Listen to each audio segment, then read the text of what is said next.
Si os comparto esta historia, quizá nunca más miréis del mismo modo a un testigo de Jehová que llama a la puerta de casa. Detrás de revistas brillantes y sonrisas educadas, a veces se oculta uno de los peores tipos de depredador que existen. Gente que convierte la fe ajena en arma para saciar sus impulsos más bajos. Hola, mis queridos. Me llamo Antonia, aunque casi todos me dicen abuela Toñi. Tengo 67 años y nací en 1958 en Villa Esperanza, en el corazón de Castilla-La Mancha. Durante 23 años fui testigo de Jehová entregada, de las que se levantaban a las 6 un sábado para ir de puerta en puerta. De las que no festejaban cumpleaños ni Navidad.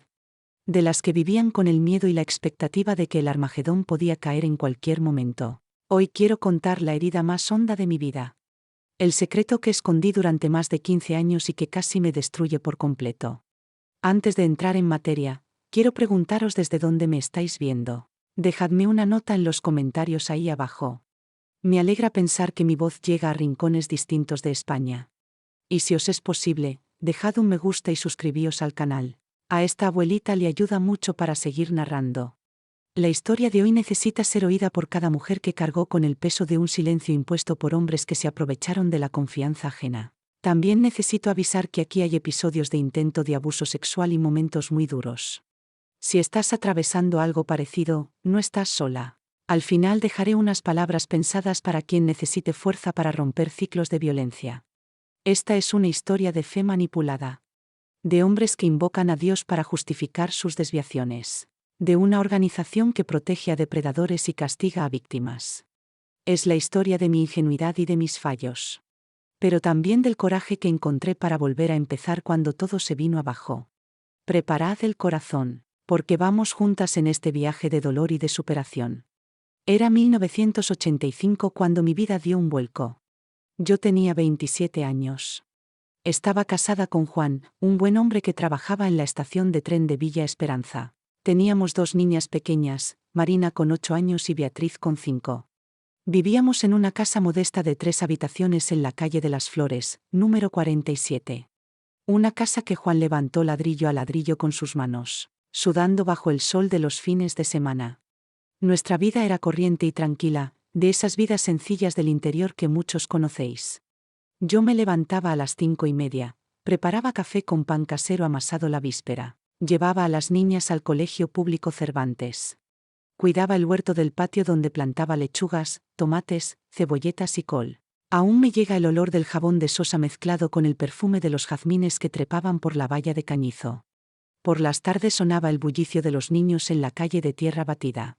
A las 5 en punto silbaba el tren que traía a Juan de vuelta a casa. Charlaba con las vecinas mientras tendíamos la ropa en el patio.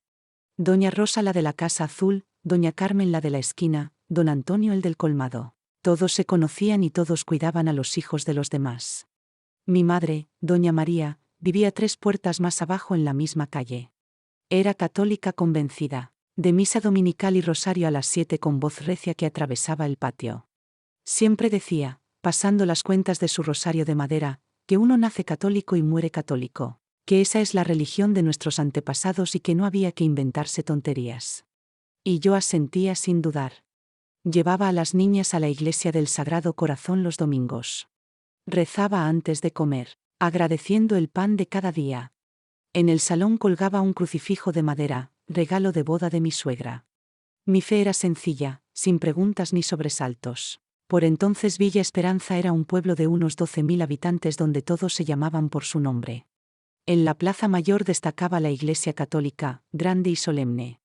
Había 2 colegios de primaria, uno público y otro de monjas. Un centro de salud y una pequeña comandancia donde casi nunca pasaba nada grave.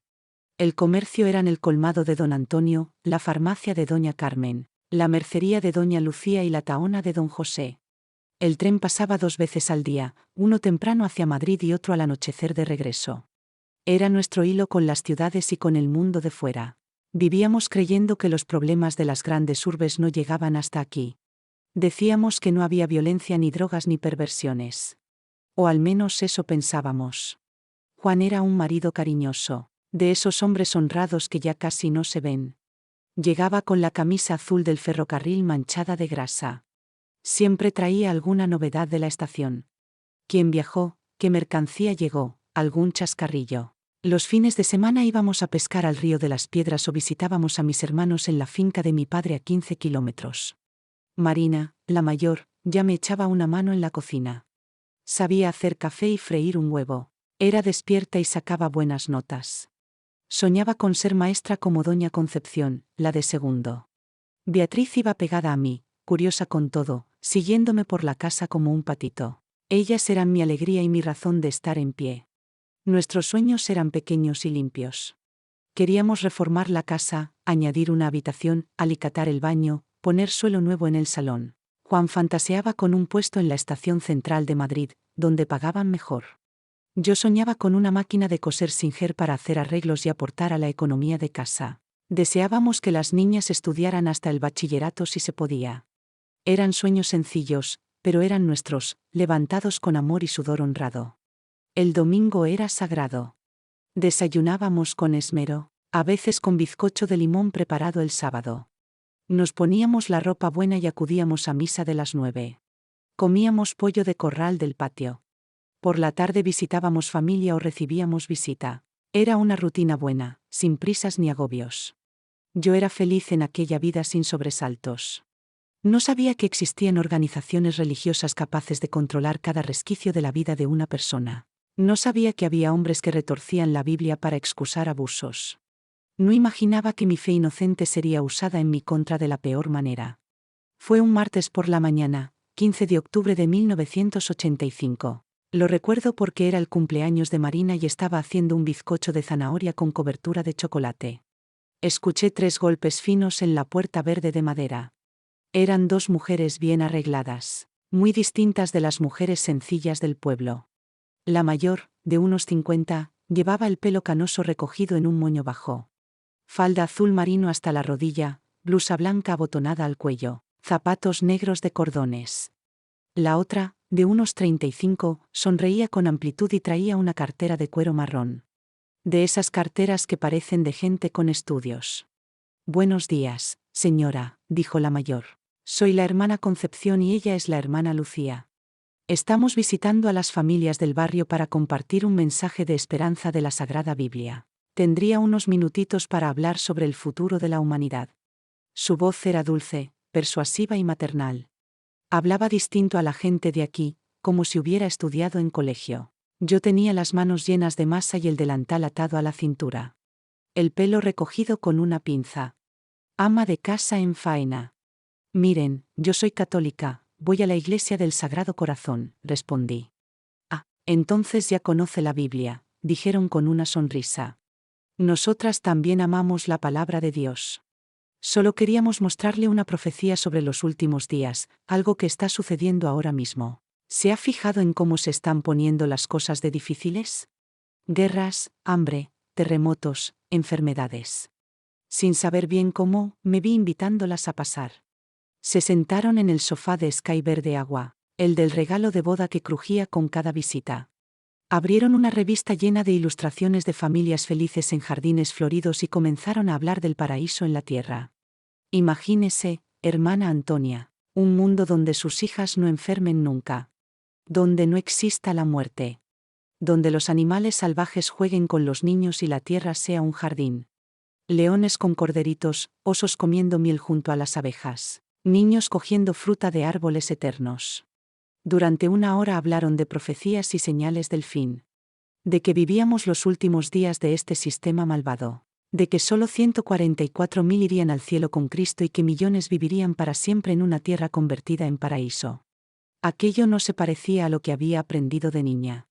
Y en cierto modo me sonó lógico. Si Dios creó la tierra para ser habitada, ¿por qué todos tendrían que ir al cielo? Si Dios es amor, ¿por qué un infierno de tormento eterno?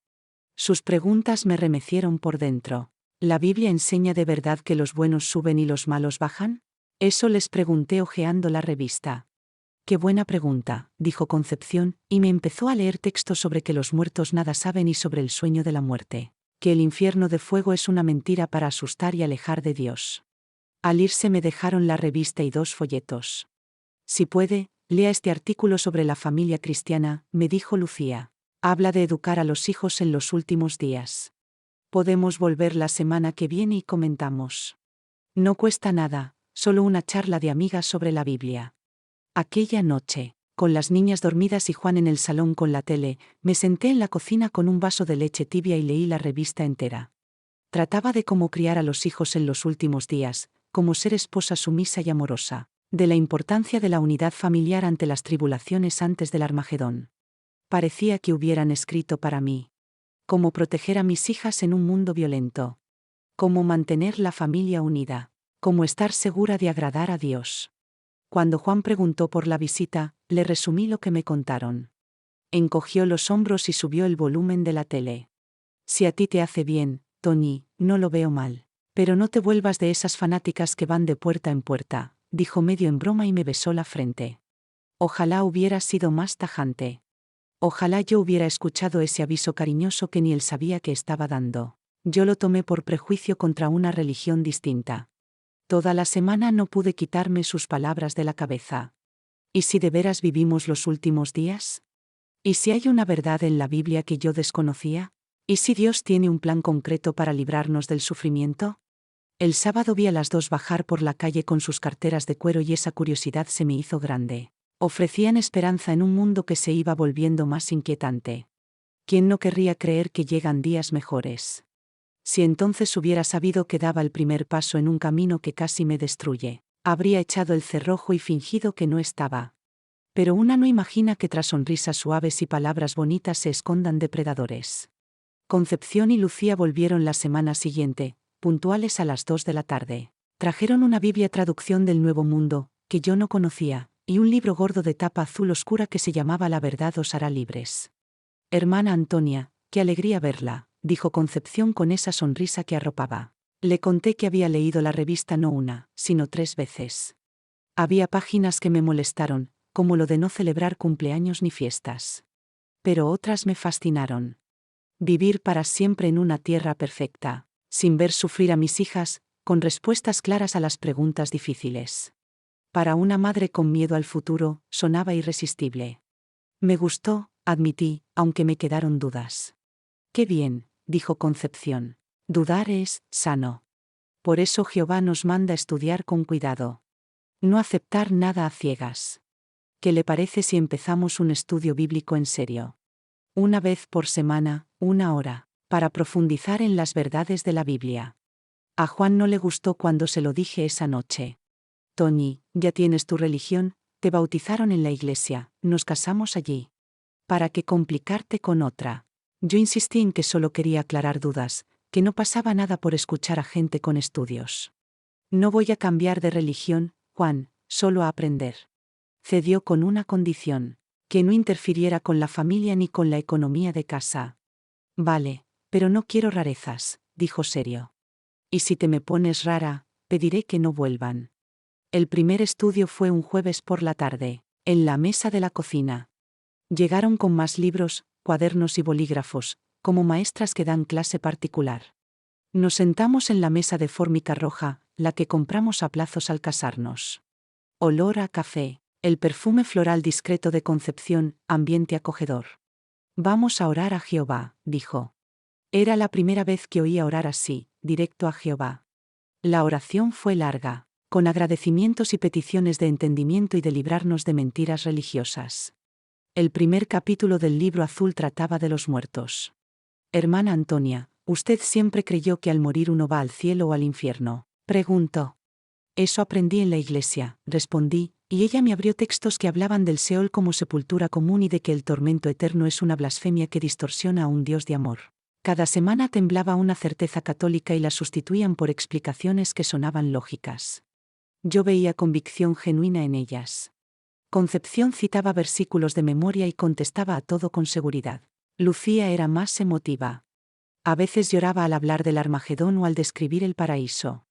Qué privilegio vivir los últimos días y ver cumplirse las profecías, decía con brillo en los ojos. En el cuarto estudio Concepción se inclinó hacia mí con firmeza. Hermana Antonia, es vital que entienda algo. Vivimos los últimos días. La Biblia habla de una generación que vio los sucesos de 1914 y no pasará sin que todo se cumpla. Sus hijas tal vez nunca tengan que enfrentarse a la muerte si permanecemos fieles. Aquello me atravesó. ¿Qué madre no desearía librar a sus niñas del dolor y de la muerte? Empecé a leer todo con avidez, a anotar márgenes, a preparar preguntas. Me compré un cuaderno para versículos y apuntes. Por primera vez sentía que entendía la Biblia. Tras 2 meses de estudio intenso me sugirieron ir al Salón del Reino para conocer la congregación. Es importante que vea la familia espiritual unida, que sienta el hogar donde Jehová la quiere, dijeron. El Salón del Reino de Villa Esperanza estaba en una casa adaptada de una planta, pintada de azul claro, en la calle San José, a unas 10 manzanas. Dentro, sillas de plástico blancas hacia un púlpito sencillo, una mesa para literatura y unos cuadros con textos bíblicos. Mi primera reunión fue un jueves por la noche. Juan se quedó con las niñas, contrariado pero respetuoso. No tardes y no te emociones mucho, dijo, recuerda que aquí nos tienes. Entré a las 7:30 y me recibieron con sonrisas y apretones de mano firmes.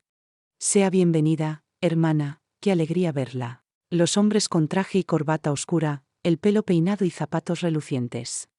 Las mujeres con falda por debajo de la rodilla y blusas de manga, y pañuelos en la cabeza durante las oraciones. Me pareció un gesto de respeto. Allí vi por primera vez al hermano Josué Fernández de los Santos. Un hombre de unos 45 años con presencia imponente. Alto, de hombros anchos, pelo negro con gomina y bigote recortado con precisión. Siempre impecable con trajes oscuros bien cortados. Era el anciano responsable de la escuela del ministerio teocrático y uno de los conductores de estudios más veteranos. Hermana Antonia, un placer conocerla, dijo con voz grave y pausada. La hermana Concepción me ha hablado de su excelente progreso. Cuando él hablaba, todos atendían. Gracias, hermano, respondí, estoy aprendiendo cosas que nunca imaginé. El conocimiento exacto nos libera de tradiciones vacías, replicó.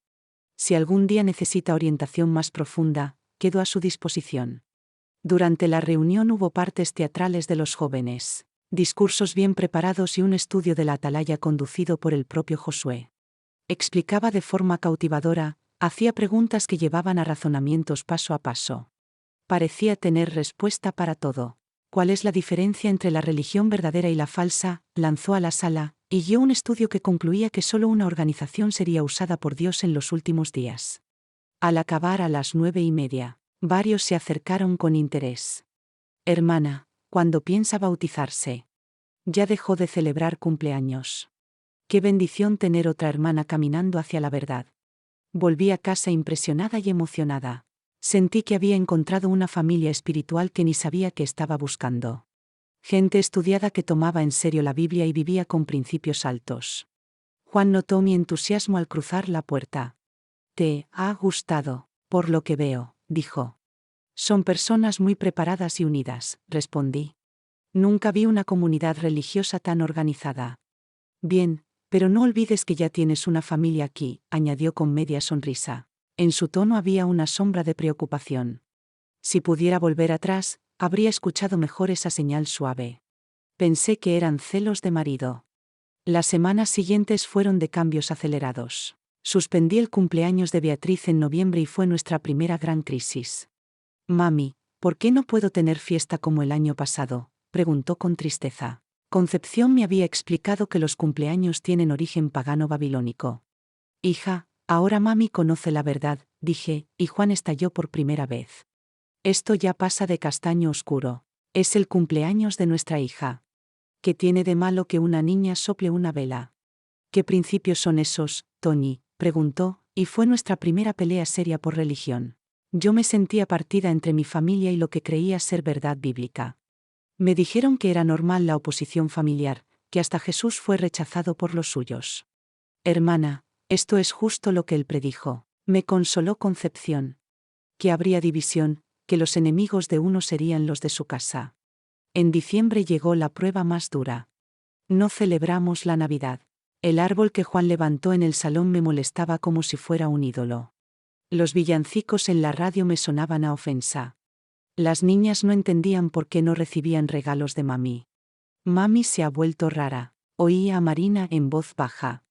«Ya no nos deja hacer nada divertido. Solo habla de Jehová». Aquello me dolió, pero Concepción me repitió que Jesús trajo espada y no paz. Entre enero y marzo de 1986 mi vida cambió de rumbo. Empecé a salir al servicio de campo los sábados por la mañana. Ir de puerta en puerta con las publicaciones de la Watchtower. Me daba vergüenza. En un pueblo pequeño todos me conocían como la Toñi católica, la esposa de Juan el de la estación. Doña Toñi, ¿qué hace usted con esas mujeres?, me preguntó doña Rosario una mañana. Estoy compartiendo la verdad bíblica, respondí, y me miró como si me hubiera vuelto loca. Mi madre se quedó desolada. Toñi, ¿has perdido el juicio?, me dijo. Dejas la religión de tus padres por una secta rara. No es una secta, mamá, contesté, es la única religión verdadera. La Biblia dice que Jehová usaría una sola organización para predicar en los últimos días. Por más que me rogó, yo ya no escuchaba. Estaba convencida de haber hallado la verdad absoluta. Estudiaba cada noche, iba a 5 reuniones a la semana y salía al campo 2 veces durante la semana además del fin de semana. Mi vida giraba en torno a la organización. Juan se iba quedando lejos. No te reconozco, Toñi, me dijo, las niñas te echan en falta. Yo respondía que hacía la obra más importante del mundo. Salvar vidas anunciando el reino. Y él me preguntó quién salvaría la nuestra. No terminó la frase, pero quedó claro que el matrimonio colgaba de un hilo. Yo lo vivía como persecución por mi fe, tal como me enseñaron. En abril de 1986 Concepción me habló del siguiente paso. Hermana Antonia, está lista para ser publicadora no bautizada y, si Jehová lo permite, pronto dedicarse y bautizarse. Ser publicadora significaba entregar informes de predicación, participar en la escuela del ministerio y ser parte oficial de la congregación sin estar bautizada. Una graduación espiritual. Para eso tenía que pasar una entrevista con los ancianos. Solo una formalidad, dijeron. La entrevista fue un jueves, después de la reunión, en una salita del fondo. Estaban Josué, Roberto, dueño de la tienda de materiales, y Marcos, un joven serio y estudioso. Hermana Antonia, estamos felices con su progreso, empezó Josué. Haré unas preguntas para confirmar que está preparada. Me preguntaron por doctrinas. ¿Quién es Jehová? ¿Qué propósito tiene para la tierra? ¿Qué sucede al morir? La importancia de la organización. ¿Cuándo vendrá el Armagedón? Respondí con seguridad y versículos memorizados. Excelente, dijo Josué. Ahora una cuestión delicada. Su familia no ha aceptado la verdad, ¿verdad? Por desgracia no. Y sabe que, si llegara el caso, hay que poner a Jehová por encima de los lazos de sangre. Sí, lo entiendo, contesté. Jesús dijo que quien ama más a padre o madre que a él no es digno. ¿Qué haría si su familia le impidiera servir? Seguiría sirviendo a Jehová primero, respondí. Se miraron y sonrieron. La aprobamos como publicadora no bautizada, dijo Josué. Que Jehová bendiga su celo. Salí de esa sala sintiéndome parte de algo grande y mundial. No sabía que acababa de entrar en una prisión psicológica que duraría más de 2 décadas. Ni que ese hombre respetable de sonrisa impecable se convertiría en mi peor pesadilla. Mis queridos, a estas alturas ya intuís hacia dónde va esto. A veces las señales están delante y no las vemos porque hemos depositado la confianza en quien no debemos. Si este relato os toca, dejad vuestro me gusta y así me dais fuerza para seguir. Entre mayo de 1986 y diciembre de 1987 me convertí en una de las testigos más activas de Villa Esperanza. Salía al campo 4 veces por semana, llevaba 2 estudios regulares, participaba fielmente en la escuela, no faltaba a ninguna reunión. Mi vida social se redujo a la congregación. En casa Juan y yo éramos 2 extraños educados. Yo aprovechaba cualquier ocasión para predicarle. Él se iba cerrando. Toñi, has cambiado de carácter, me dijo. Las niñas casi no te ven. Yo respondía que no había obra más alta, y él me contestó que alguien debía salvar a la familia. En enero de 1988 Josué se me acercó tras una reunión de jueves. Hermana Antonia, necesito hablar en privado de un asunto espiritual importante, dijo. Fuimos a la misma salita donde me habían entrevistado. Cerró la puerta y se sentó tras la mesa. A los 49 era uno de los más respetados. Tenía peso en cada palabra. He observado su progreso con satisfacción, dijo. Tiene un potencial extraordinario para evangelizar. Muchas gracias, respondí, solo quiero servir lo mejor posible. Por eso quisiera proponerle algo, profundizar en sus estudios. Podría venir los martes por la noche, después de la reunión, a una instrucción más avanzada. Profecías complejas, organización teocrática, responsabilidades especiales. La propuesta me halagó y me emocionó. Que un anciano así me eligiera sonaba a privilegio. Sería precioso, dije, aunque pensé en mi familia. Los martes ya llego tarde. Entonces citó palabras de Jesús sobre dejar casa y familia por las buenas nuevas. A veces hay que sacrificar algo por la obra, dijo. Acepté sin dudar. Juan se enfadó cuando se lo conté. Las niñas te necesitan, dijo, y ya casi no te ven. Es solo una noche, por mi crecimiento espiritual, respondí, y él replicó que también existía el crecimiento de la familia. Yo no escuché. Estaba convencida de agradar a Jehová. El primer estudio especial fue el martes siguiente. Cuando acabó la reunión a las 9:30, la gente se fue y yo me quedé. Josué me llevó a una sala aún más pequeña, donde guardaban sillas, útiles de limpieza y archivos. Estudiaremos aquí porque es más reservado, dijo. Estos estudios no son para cualquiera. Puso una mesa con 2 sillas. Trajo un libro de tapa azul con letras doradas que yo no había visto. Es un manual confidencial para ancianos, explicó. Solo hombres cualificados acceden, pero usted tiene madurez para verdades más profundas. Durante 1 hora hablamos de jerarquías, de cómo Jehová usa a hombres ungidos para guiar su organización en los últimos días. Él explicaba conceptos avanzados y me hacía sentir privilegiada por tener acceso. Esto queda entre nosotros, dijo. Otros podrían sentir celos. Yo asentí. Confío en usted, añadió. Los martes se repitieron durante meses. Siempre en salas pequeñas y reservadas. Siempre bajo secreto. Poco a poco su trato cambió. De formal y respetuoso pasó a cercano e íntimo. Empezó a preguntar por mi vida privada, mi matrimonio, mis sentimientos.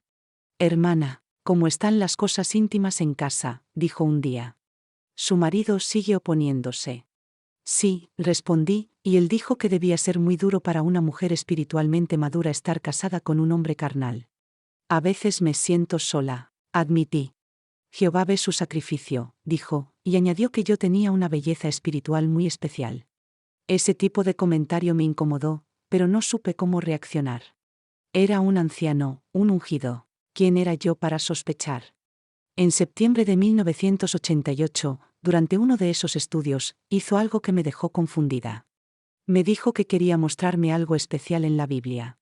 Se levantó, se colocó a mi lado y puso su mano en mi hombro mientras se inclinaba sobre el texto. Sentí su colonia fuerte y su aliento caliente en el cuello. Habló de la conducción espiritual que a veces es más íntima. Su mano bajó de mi hombro a la espalda con movimientos circulares lentos. Mi cuerpo se tensó. Sabía que algo estaba mal.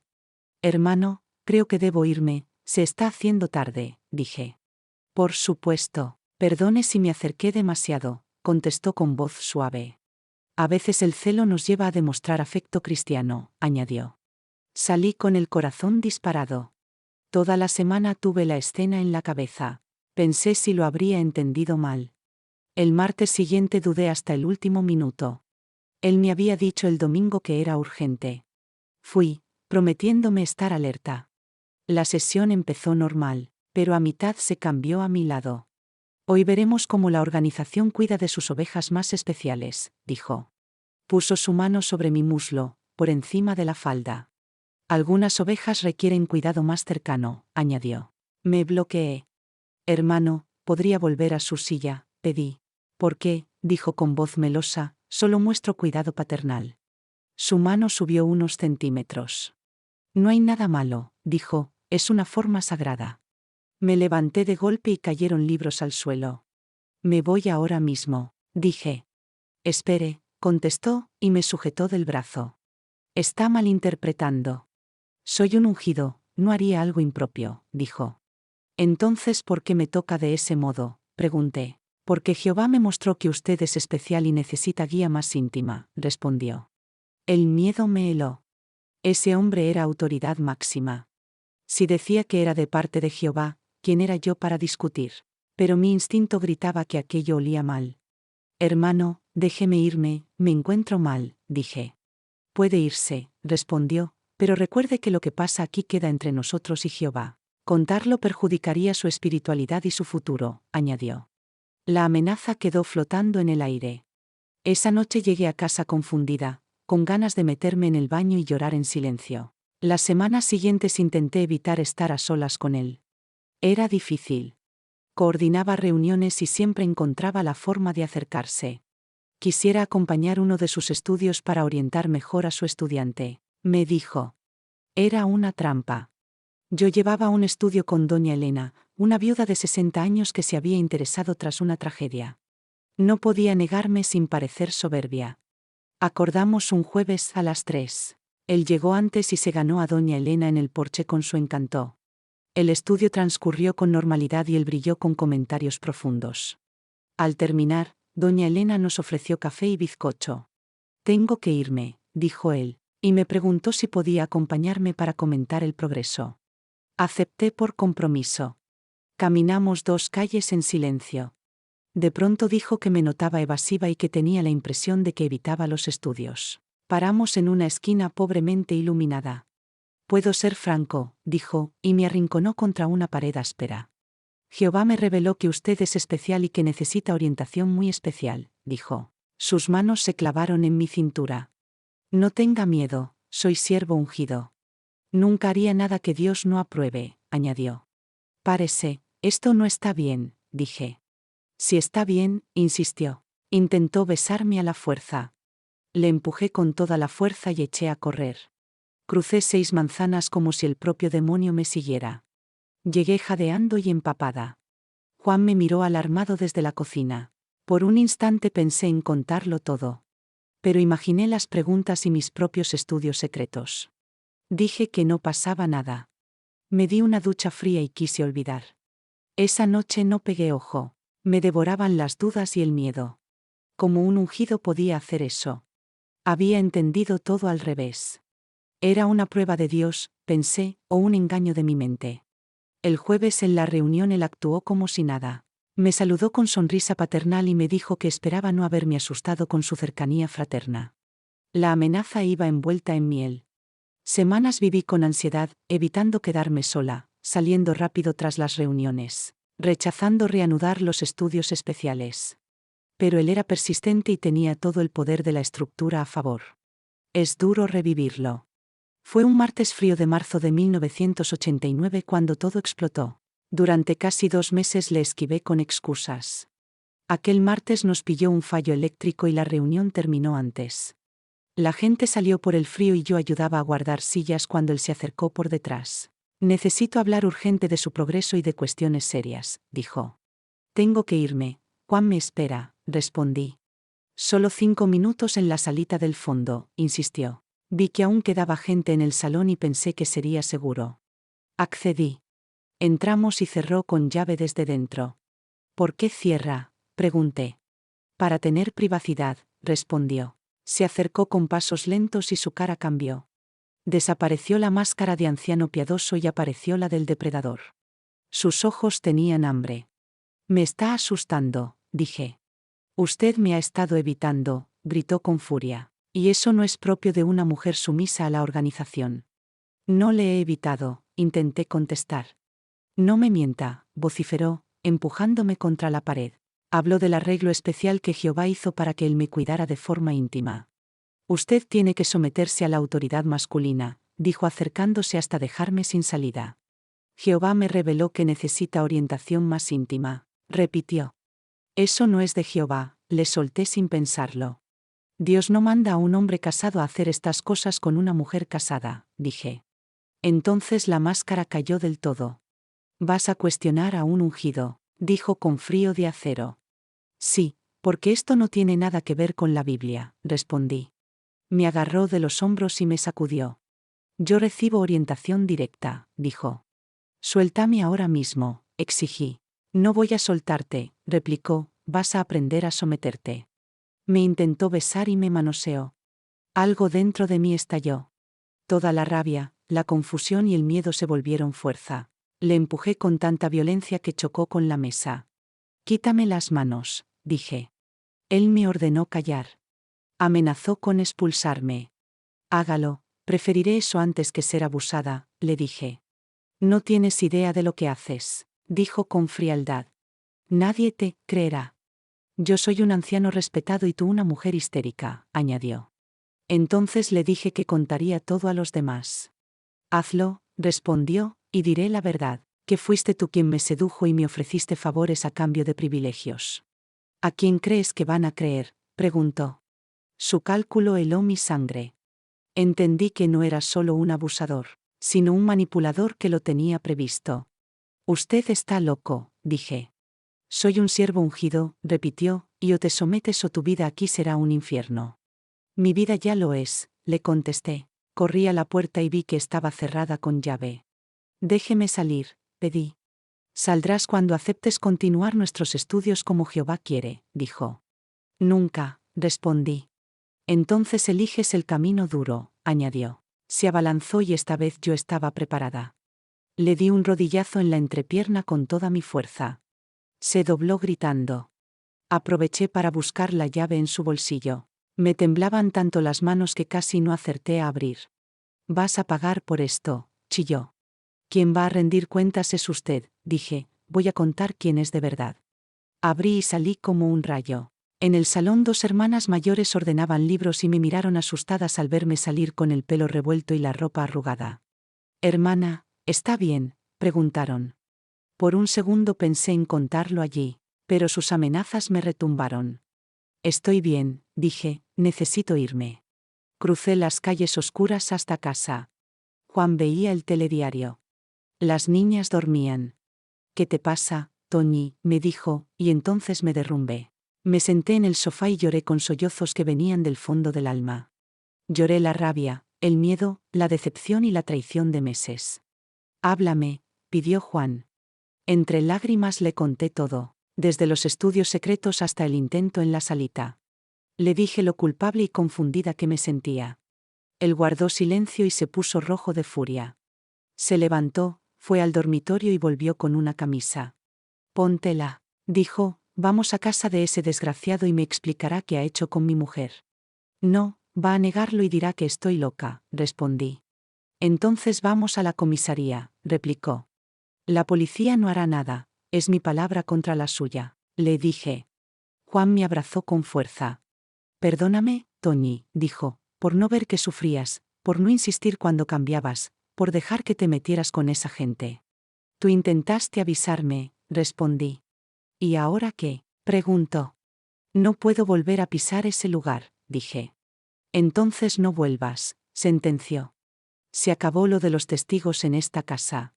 No es tan simple, dije. Si dejo de ir dirán que soy apóstata y me expulsarán. Los testigos no podrán saludarme. Que digan lo que quieran, lo importante es que estés fuera de ese monstruo, dijo. Yo sabía que no era tan fácil. Mi vida entera giraba alrededor de la organización. Todos mis amigos eran testigos. Salir significaba perder 4 años de identidad. Esa noche tomé la decisión más valiente hasta entonces. No volvería al salón, no iría a reuniones, no saldría al campo. Me estaba yendo de la organización con todas las consecuencias. Lo peor estaba por venir. El jueves no fui a la reunión por primera vez en casi 4 años. El domingo tampoco. Las llamadas empezaron esa tarde. Hermana Antonia, soy Concepción, echamos de menos su presencia, dijo. Estoy bien, respondí, necesito tiempo para asuntos personales. Puedo ir a hablar, insistió. Cuando faltan a reuniones sin motivo, suele haber problemas espirituales. No hace falta, contesté. ¿Tiene que ver con su marido?, preguntó insinuando oposición. Su pregunta me encendió. Aún después de todo culpaban a Juan. No tiene nada que ver con él, dije, es decisión mía. Rezaré por usted, dijo, y que busque a los ancianos si necesita ayuda. Colgué con las manos temblando. A mitad de la semana siguiente Lucía apareció sin avisar. La misma que hacía 4 años me había mostrado el paraíso. «¿Puedo pasar?», dijo. No quise parecer descortés. Se sentó en el mismo sofá, abrió la misma cartera y me habló de la preocupación de todos. Le dije que vivía un momento muy difícil. Si quiere, puedo ser como madre espiritual, dijo. Por un instante pensé en contárselo. Lucía había sido amable conmigo. Quizá me creería. Le pedí que me escuchara con mente abierta y empecé a relatar. Conté lo de los estudios secretos, el comportamiento creciente de Josué, la amenaza y el intento final. Su rostro cambió a medida que hablaba. Primero sorpresa, luego duda, después incredulidad y cierto desprecio. «¿Estás segura de no haber malinterpretado?», dijo. «Es un anciano respetado y casado». «Malinterpreté que me intentara besar a la fuerza», respondí. «Me pidió pruebas. Le dije que esas cosas se hacen a escondidas». Insistió en su reputación, sus años de matrimonio e hijos ejemplares. Yo repetí que no sabía por qué, pero sí lo que había hecho. Guardó silencio mirando la revista. Me hizo una pregunta delicada. Si yo había hecho algo que pudiera haber dado la impresión equivocada. Su insinuación me dejó sin aire. «A veces nosotras sin querer podemos ser provocativas», dijo. «Que si una ropa ajustada o una sonrisa mal interpretada». «Está culpándome», le dije. «No culpo, pero Satanás es astuto y usa la belleza femenina», respondió. Me levanté temblando de indignación y le pedí que se fuera. «No hable así», dijo, «debería tratarlo con los ancianos, ellos son imparciales». «No van a escuchar nada con justicia», respondí. «Y ya no quiero saber nada de esta organización», dije. «No diga eso», replicó. «Satanás oscurece la mente». «Malentendido», repetí yo, y le abrí la puerta. Cuando se fue, caí en el suelo del salón y lloré sin lágrimas. La mujer que me trajo a la organización me llamó mentirosa en mi cara. El sábado no salí al campo por primera vez en años. El domingo tampoco fui a la reunión. El lunes a primera hora sonó el teléfono. Una voz grave se presentó como el hermano Roberto, anciano. Quería que me presentara esa noche a las 8 en el salón. Dijo que los ancianos querían hablar de asuntos serios. Pregunté de qué y dijo que preferían cara a cara. Pedí llevar a mi marido y se hizo silencio. «Asuntos internos se tratan entre hermanos bautizados», contestó. «Entonces no voy», dije. Me recordó la obligación de presentarme como publicadora bautizada. Y yo le dije que ya no formaba parte. Él respondió que mientras no fuera desasociada seguía siendo testigo y debía someterme. Le colgué. A las 8:30 llamaron a mi puerta. Era Roberto con otro anciano alto y delgado. Como no se presentó. «Venimos para no perjudicar más su situación», dijo. «Yo no programé nada», respondí. Juan apareció y exigió que si hablaban conmigo fuera en su presencia. Accedieron incómodos. Se sentaron en el sofá, Juan a mi lado. El ambiente pesaba. «Han llegado a nuestro conocimiento acusaciones muy graves contra un anciano respetado», dijo el desconocido. «Intento de violación», añadió Juan. El anciano pidió que yo hablara. «Mi marido ya conoce cada detalle», dijo Juan. El desconocido me pidió que contara todo otra vez para investigar. Yo respondí que ya habían investigado escuchando a Josué. Admitió que hablaron con él y que su versión era muy distinta. Le creyeron por su reputación. Dijo que yo le buscaba, que pedía estudios y me comportaba de forma provocativa. Me levanté como si me sacudiera una corriente. Añadió que yo hacía insinuaciones y vestía aposta para seducirlo. Juan explotó y les pidió que salieran. Dijeron que tenía una semana para retractarme en público y pedir perdón. O habría comisión judicial por calumnia y conducta escandalosa. Pregunté si habría comisión para él. Respondieron que sería reprendido verbalmente por permitir llegar a ese punto embarazoso, pero que no había pruebas de algo impropio. «Claro», dije, «no hay pruebas porque no quieren verlas». «La palabra de un anciano tiene peso especial», añadió el otro, «salvo que haya testigos oculares». Juan abrió la puerta y los echó. Antes de irse Roberto repitió el ultimátum. Al cerrar, me desplomé en el suelo. Juan me abrazó. «¿Qué clase de gente defiende a un abusador y ataca a la víctima?», dijo. «Así funciona», respondí. «El hombre tiene razón y la mujer carga con la culpa». La semana siguiente no me retracté. El martes recibí una carta entregada por un joven pionero. La congregación me desasociaba por conducta escandalosa y calumnia contra un anciano. Entraba en vigor al momento y todos debían cesar contacto social y espiritual. Juan rompió la carta en pedazos. «Ya estás libre», dijo. Yo no me sentía libre. Me sentía humillada y rota. No sabía si sería capaz de seguir. Los primeros meses tras la expulsión fueron los más oscuros. En un pueblo de 12.000, la noticia corrió como pólvora. Lo peor eran las miradas. En el colmado, los testigos giraban la cara o cruzaban la tienda para no coincidir. Mujeres que fueron mis amigas me trataban como si contagiara. Concepción, la que me llevó a la organización, llegó a cruzar la calle para no saludarme. Sentí esa puñalada. Mi madre quedó confundida. ¿Cómo es eso de que te echan de una religión?, me preguntó. O hiciste algo muy malo o esa gente está loca, dijo. Intenté explicarle, pero ¿cómo explicar a una señora católica de 72 el mecanismo de una secta? Le dije que quería volver a la iglesia. Gracias a Dios, respondió, siempre pensé que esa gente era rara. Una religión que prohíbe un cumpleaños no vale, dijo. Pero volver no fue simple. Yo había cambiado por dentro. Había cuestionado doctrinas, estudiado la Biblia de otra forma y desarrollado mirada crítica. El párroco, padre Antonio, fue comprensivo. La iglesia siempre tiene la puerta abierta, me dijo. Le confesé que quizá no podría creer igual que antes. No hace falta creer igual, dijo, la fe es un camino personal. Empecé a ir a misa otra vez, al principio extraña, como si hubiera olvidado ser católica. Poco a poco, el incienso y las oraciones de infancia me trajeron cierta paz. Juan se alegró de verme regresar al templo donde nos casamos. Me dijo que volvía a ser yo, aunque yo sabía que ya no sería la misma. Había aprendido por las malas que líderes religiosos pueden ser depredadores, que organizaciones enteras tapan abusos por reputación. Había perdido la inocencia espiritual de mis primeros 31 años. Marina y Beatriz estaban confusas. Mami, ¿podremos celebrar cumpleaños otra vez?, preguntó Marina. Con 13 ya. Sí, hija, y la Navidad y las fiestas del pueblo, respondí. Pero no decías que eso era pecado mortal, replicó. Me equivoqué, admití. Fue duro reconocer mis errores delante de mis hijas. Asumir que les negué celebraciones, que fui rígida y fanática, que puse reglas por encima de su bienestar. La Navidad de 1989 fue especial. Levantamos un árbol grande en el salón. Llenamos la casa de luces. Cenamos pavó y torrijas. Era como recuperar años perdidos.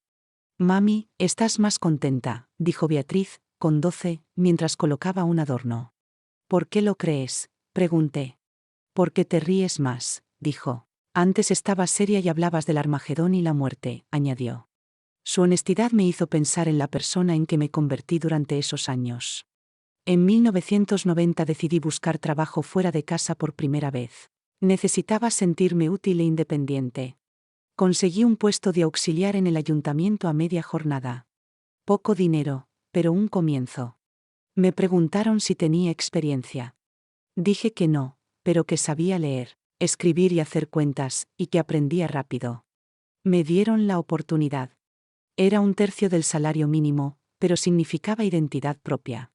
Conocí gente nueva, aprendí habilidades y gané confianza. Marta, de secretaría, se hizo amiga. Doña Antonia ha cambiado mucho desde que entró, me dijo un día. Está más suelta. Al principio parecía que tenía miedo, añadió. No tiene nada que ver con él, dije, es decisión mía. Rezaré por usted, dijo, y que busque a los ancianos si necesita ayuda. Colgué con las manos temblando. A mitad de la semana siguiente Lucía apareció sin avisar. La misma que hacía 4 años me había mostrado el paraíso. «Puedo pasar», dijo. No quise parecer descortés. Se sentó en el mismo sofá, abrió la misma cartera y me habló de la preocupación de todos. Le dije que vivía un momento muy difícil. Si quiere, puedo ser como madre espiritual, dijo. Por un instante pensé en contárselo. Lucía había sido amable conmigo. Quizá me creería. Le pedí que me escuchara con mente abierta y empecé a relatar. Conté lo de los estudios secretos, el comportamiento creciente de Josué, la amenaza y el intento final. Su rostro cambió a medida que hablaba. Primero sorpresa, luego duda, después incredulidad y cierto desprecio. «¿Estás segura de no haber malinterpretado?», dijo, «es un anciano respetado y casado». Malinterpreté que me intentara besar a la fuerza, respondí. Me pidió pruebas. Le dije que esas cosas se hacen a escondidas. Insistió en su reputación, sus años de matrimonio e hijos ejemplares. Yo repetí que no sabía por qué, pero sí lo que había hecho. Guardó silencio mirando la revista. Me hizo una pregunta delicada. Si yo había hecho algo que pudiera haber dado la impresión equivocada. Su insinuación me dejó sin aire. A veces nosotras sin querer podemos ser provocativas, dijo. Que si una ropa ajustada o una sonrisa mal interpretada.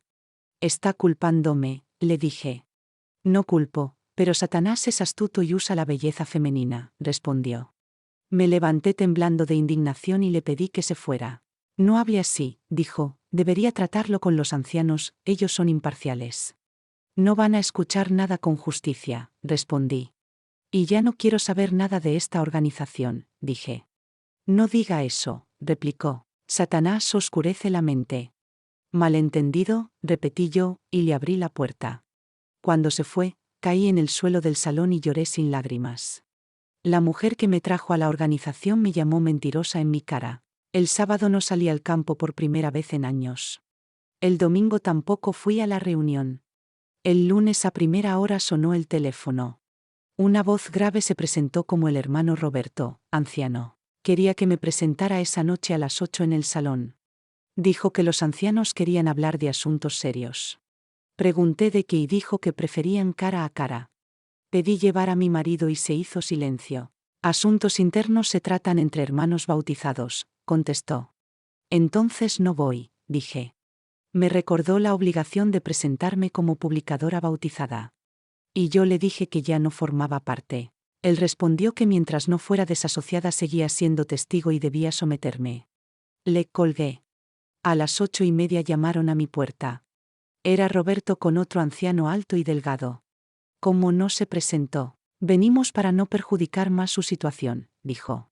Yo no programé nada, respondí. Juan apareció y exigió que si hablaban conmigo fuera en su presencia. Accedieron incómodos. Se sentaron en el sofá, Juan a mi lado. El ambiente pesaba. Han llegado a nuestro conocimiento acusaciones muy graves contra un anciano respetado, dijo el desconocido. Intento de violación, añadió Juan. El anciano pidió que yo hablara. Mi marido ya conoce cada detalle, dijo Juan. El desconocido me pidió que contara todo otra vez para investigar. Yo respondí que ya habían investigado escuchando a Josué. Admitió que hablaron con él y que su versión era muy distinta. Le creyeron por su reputación. Dijo que yo le buscaba, que pedía estudios y me comportaba de forma provocativa. Me levanté como si me sacudiera una corriente. Añadió que yo hacía insinuaciones y vestía aposta para seducirlo. Juan explotó y les pidió que salieran. Dijeron que tenía una semana para retractarme en público y pedir perdón. O habría comisión judicial por calumnia y conducta escandalosa. Pregunté si habría comisión para él. Respondieron que sería reprendido verbalmente por permitir llegar a ese punto embarazoso, pero que no había pruebas de algo impropio. Claro, dije, no hay pruebas porque no quieren verlas. La palabra de un anciano tiene peso especial, añadió el otro, salvo que haya testigos oculares. Juan abrió la puerta y los echó. Antes de irse Roberto repitió el ultimátum. Al cerrar, me desplomé en el suelo. Juan me abrazó. ¿Qué clase de gente defiende a un abusador y ataca a la víctima?, dijo. Así funciona, respondí. El hombre tiene razón y la mujer carga con la culpa. La semana siguiente no me retracté.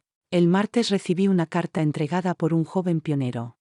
La congregación me desasociaba por conducta escandalosa y calumnia contra un anciano.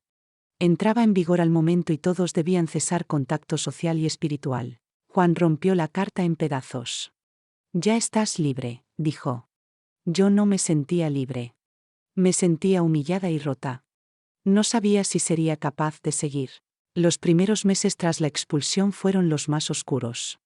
En un pueblo de 12.000, la noticia corrió como pólvora. Lo peor eran las miradas.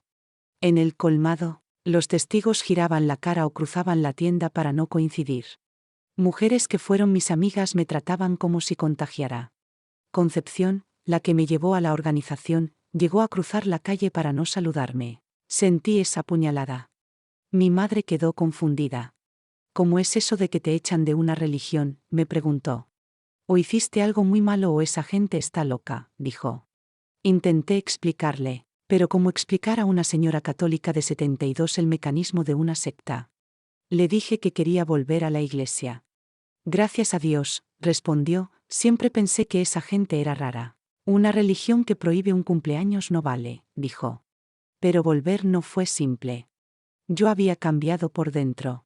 Había cuestionado doctrinas, estudiado la Biblia de otra forma y desarrollado mirada crítica. El párroco, padre Antonio, fue comprensivo. La iglesia siempre tiene la puerta abierta, me dijo. Le confesé que quizá no podría creer igual que antes. No hace falta creer igual, dijo, la fe es un camino personal. Empecé a ir a misa otra vez, al principio extraña, como si hubiera olvidado ser católica. Poco a poco, el incienso y las oraciones de infancia me trajeron cierta paz. Juan se alegró de verme regresar al templo donde nos casamos. Me dijo que volvía a ser yo, aunque yo sabía que ya no sería la misma. Había aprendido por las malas que líderes religiosos pueden ser depredadores, que organizaciones enteras tapan abusos por reputación. Había perdido la inocencia espiritual de mis primeros 31 años. Marina y Beatriz estaban confusas. Mami, ¿podremos celebrar cumpleaños otra vez?, preguntó Marina. Con 13 ya. Sí, hija, y la Navidad y las fiestas del pueblo, respondí. Pero no decías que eso era pecado mortal, replicó. Me equivoqué, admití. Fue duro reconocer mis errores delante de mis hijas. Asumir que les negué celebraciones, que fui rígida y fanática, que puse reglas por encima de su bienestar. La Navidad de 1989 fue especial. Levantamos un árbol grande en el salón. Llenamos la casa de luces. Cenamos pavó y torrijas. Era como recuperar años perdidos. Mami, estás más contenta, dijo Beatriz, con 12, mientras colocaba un adorno. ¿Por qué lo crees?, pregunté. Porque te ríes más, dijo. Antes estabas seria y hablabas del Armagedón y la muerte, añadió. Su honestidad me hizo pensar en la persona en que me convertí durante esos años. En 1990 decidí buscar trabajo fuera de casa por primera vez. Necesitaba sentirme útil e independiente. Conseguí un puesto de auxiliar en el ayuntamiento a media jornada. Poco dinero, pero un comienzo. Me preguntaron si tenía experiencia. Dije que no, pero que sabía leer, escribir y hacer cuentas, y que aprendía rápido. Me dieron la oportunidad. Era un tercio del salario mínimo, pero significaba identidad propia. Conocí gente nueva, aprendí habilidades y gané confianza. Marta, de secretaría, se hizo amiga. Doña Antonia ha cambiado mucho desde que entró, me dijo un día. Está más suelta. Al principio parecía que tenía miedo, añadió. Me propuso contar mi historia en medios. Le dije que tenía miedo.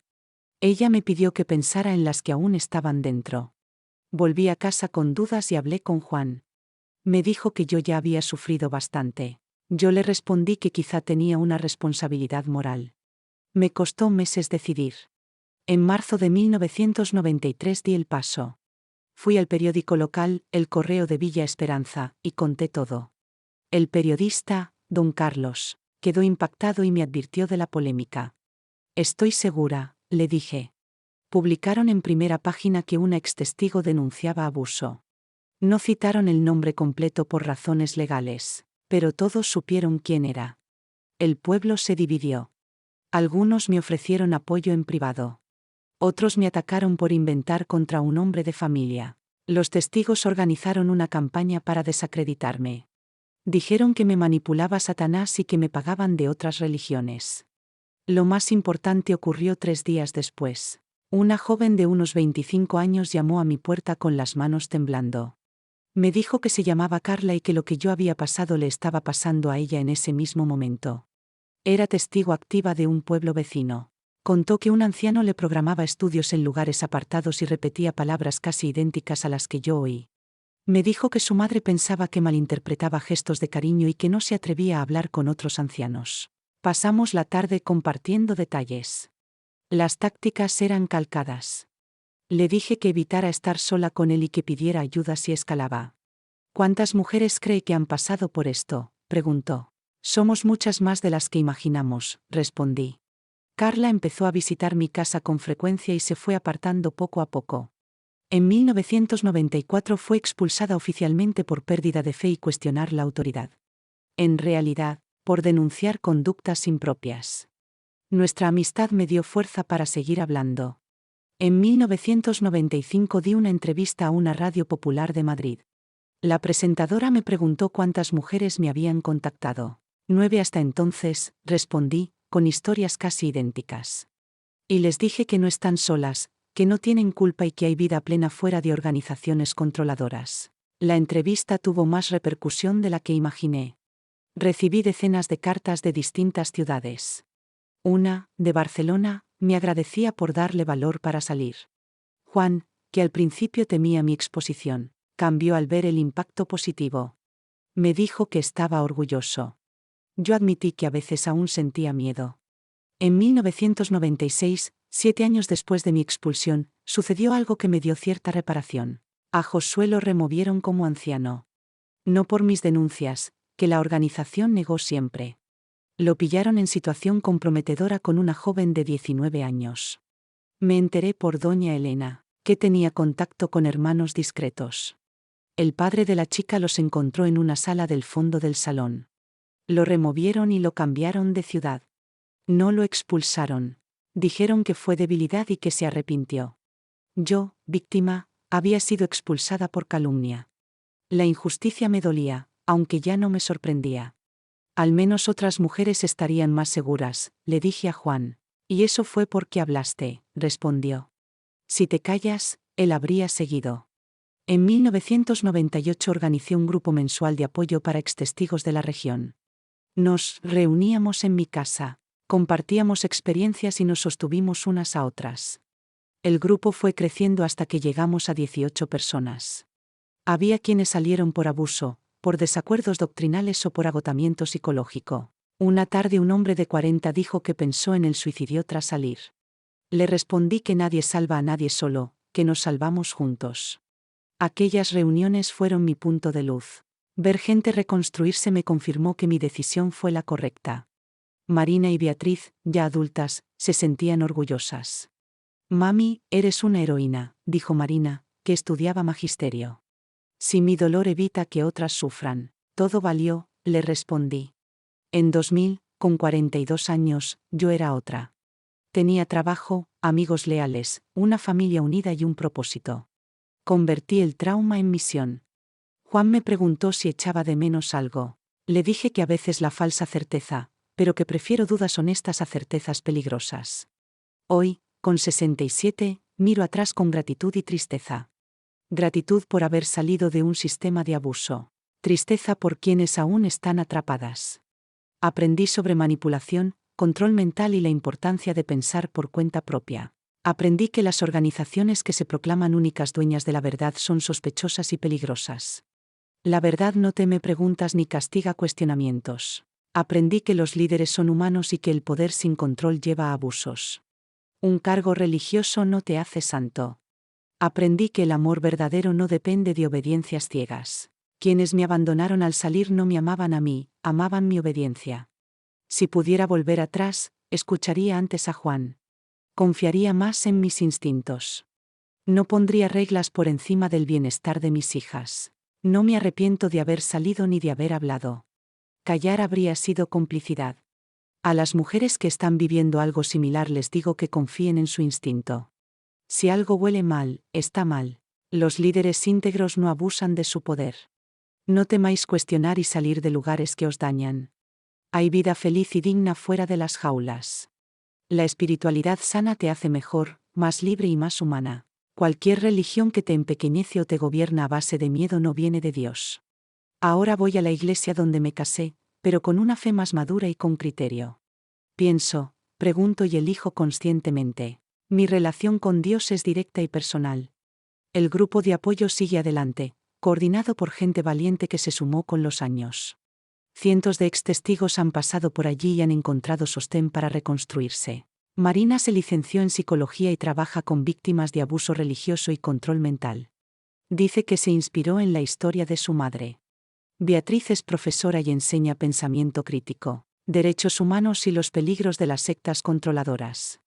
Juan y yo cumplimos 48 años de matrimonio el año pasado, más unidos que nunca. Decimos que cruzamos un infierno y salimos al otro lado. No guardo rencor personal a Josué hoy.